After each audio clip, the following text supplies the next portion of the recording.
What's up, guys? This is Dustin Zimmerman with Game Time Discussions, and today we are doing something a little bit different. You probably haven't seen me solo on here because I haven't been yet.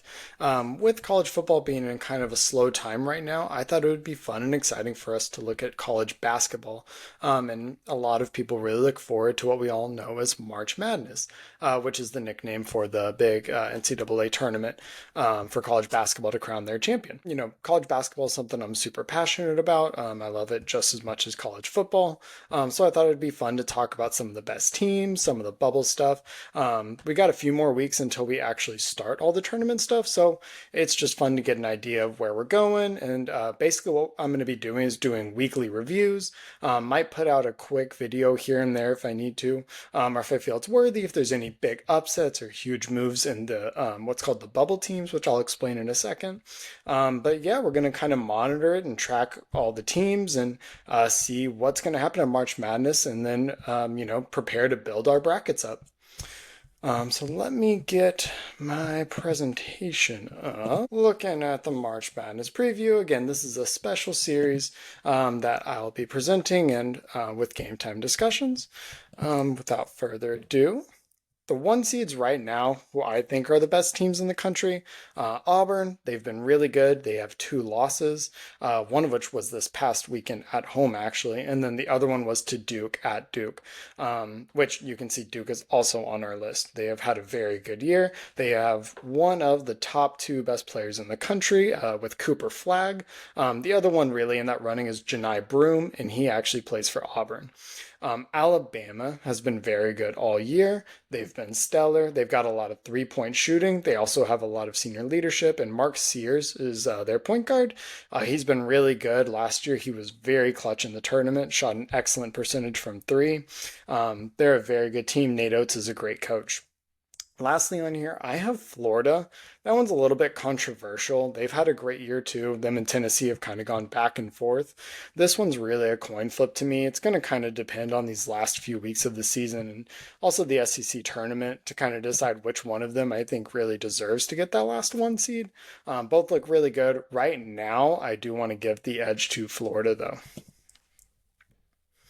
Bubble teams. So this is the fun part. The one seeds, we're right now kind of expecting them what some would call locks to be in the tournament. They're going to be in it. Whether they're a one seed or not is still up for debate.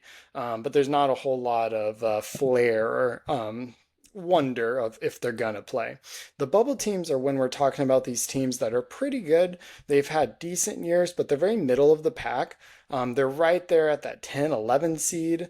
They're usually from the bigger conferences, and there's just not enough space in the tournament for everyone. So just to list of the few big ones this year, Texas. They have star Trey Johnson. He's a freshman, probably going to be a first round draft pick. Very likely he'll be a lottery pick. The guy is really good at basketball.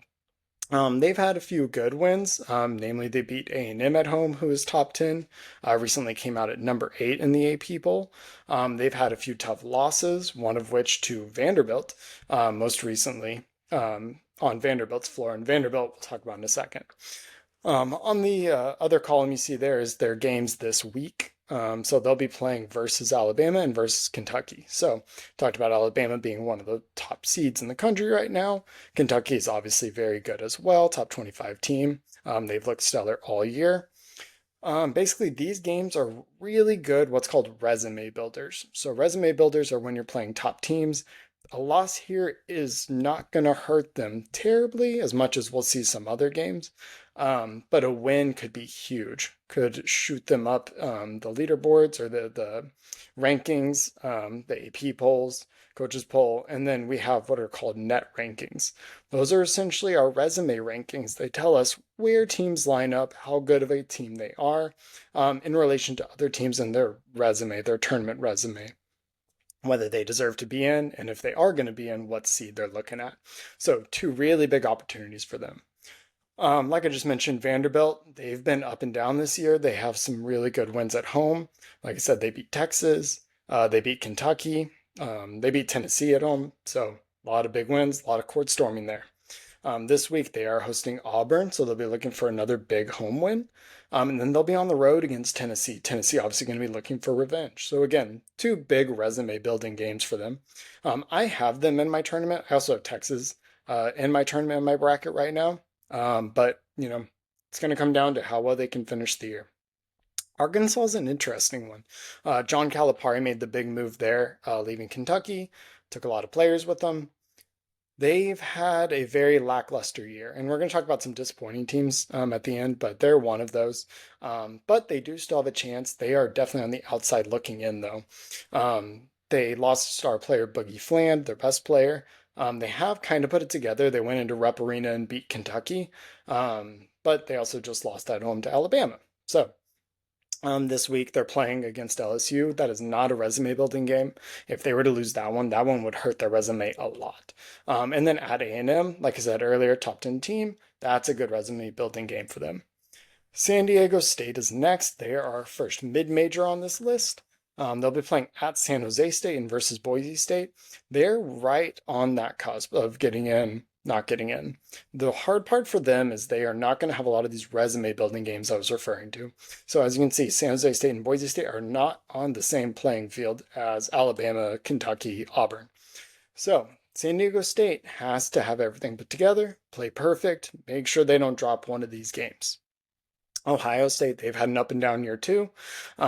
This week they will be playing against Washington and against Michigan. Michigan, good resume building game, top 25 team. They've had a good season. Again, though, they are one of those teams that's right on the edge. Aren't going to have a ton of resume building opportunities. Really need to put it all together and get some wins strung along. They are probably going to need some wins in the conference tournament as well. Nebraska's next. They'll be hosting Maryland, and then they'll be at Northwestern. Again, not great ones. Maryland has been good this year. They did just drop one recently. Kind of similar to Ohio State, really. Right there on the edge. Really need to finish the season well to get in. Wake Forest, very similar. They're in the ACC. And they'll be playing against Florida State, who's been okay. Same with SMU. These are two games I think that they could win. They need to get their three-point shooting together. That's been their downfall. When they have good shooting games, they win. When they don't, which has been quite a bit, then they lose. BYU, back to the Big 12. They'll be at West Virginia. West Virginia's had some good games this year. They've also had some blowouts they lost. They won at Kansas, which was a very big upset. BYU's going to have their hands full there. Kansas State just beat Kansas. So two games where BYU can really help their resume, but they can also hurt it quite a bit. So, if you're new to college basketball or new to the analytics of college basketball, you haven't read up on a lot of those, there's a few big ones that people like. One of the most popular ones is KenPom, brought to us by Ken Pomeroy. He's a big analyst, does a lot of statistics. I really like it for learning efficiencies, pace, learning more about the fun math stuff, not so much the eye test. Basically, he has a really good track record of predicting good teams. Almost all of the last 15 champions have been top 20 or no, top 50 in both offensive and defensive efficiency in his rating. And then all but one have been in the top 21 or 27. For this one, I just chose top 25. I will dial that in, once we get closer to the tournament and we're looking at the bubble teams versus the teams we're looking to win it. So these ones are really our teams that we're expecting to be at the top of the seeding, top of the rankings. Interestingly, we have teams that we haven't talked about yet. Arizona was kind of looked down upon at the beginning of the year, had a couple tough losses. They've got senior guard Caleb Love, who's very good, but has underperformed at times. He's also looked incredibly clutch at times. So fun to see them here. Same with Maryland and Michigan, have kind of flown under the radar, but had really good years. Efficiency-wise, they look like they're really well put together on both offense and defense, and you really need that in the tournament. Illinois, they've been very good this year as well. And then we see a few of our top seeds we expected. Houston, actually Houston wasn't in there earlier, but they've been very good all year too in the Big 12. Same with Iowa State. And then we do see Duke, Florida, and Auburn. Auburn is first in offense. So Teams that I just want to mention that we haven't talked about yet. St. John's is a fun one. So they are coached by Rick Pitino. Used to be at Louisville, won a championship with them. Had some controversies, moved on. We're at St. John's now. They are second in Ken Palm defensive efficiency. Overall, they are 21 and 3, 12 and 1 in conference. They just beat UConn at UConn. UConn being the defending champions. We're going to talk about them in a minute as well. Their next games are going to be at Villanova, who is still kind of recovering from losing their coach, just retiring rather suddenly, and then against Creighton, who has been a good team, perennially good team. They're trying to make a push to make sure they're in the playoffs or the March Madness as well. But yeah, St. John's has been a ton of fun to watch. Rick Pitino's turned that team around. They passed the eye test. They're really good when you're watching them. Keep an eye on them. Another one is Texas Tech. They're 10th in the Ken Palm offensive efficiency. They're 18 and 5 overall. They're 9 and 3 in conference. Very good in the Big 12. They haven't had their star player JT Toppin for a good amount of the year to some ankle injuries. They did drop a game to A&M earlier this year. Very close game. JT Toppin was out for that one. If he's in, they probably win that one. They probably they would be 19 and 4 and have a big win at that point. Of course, another big win. They're a really good team. I think people have kind of overlooked them because the Big 12 has been a little bit down compared to some past years.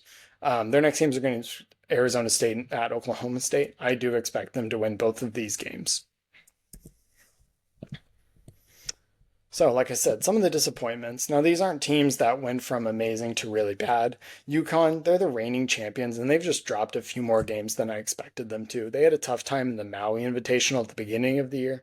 I expected them to really get off on the right foot being the reigning champions, but they just haven't. Dan Hurley's been in the media a lot for his tirades at the refs.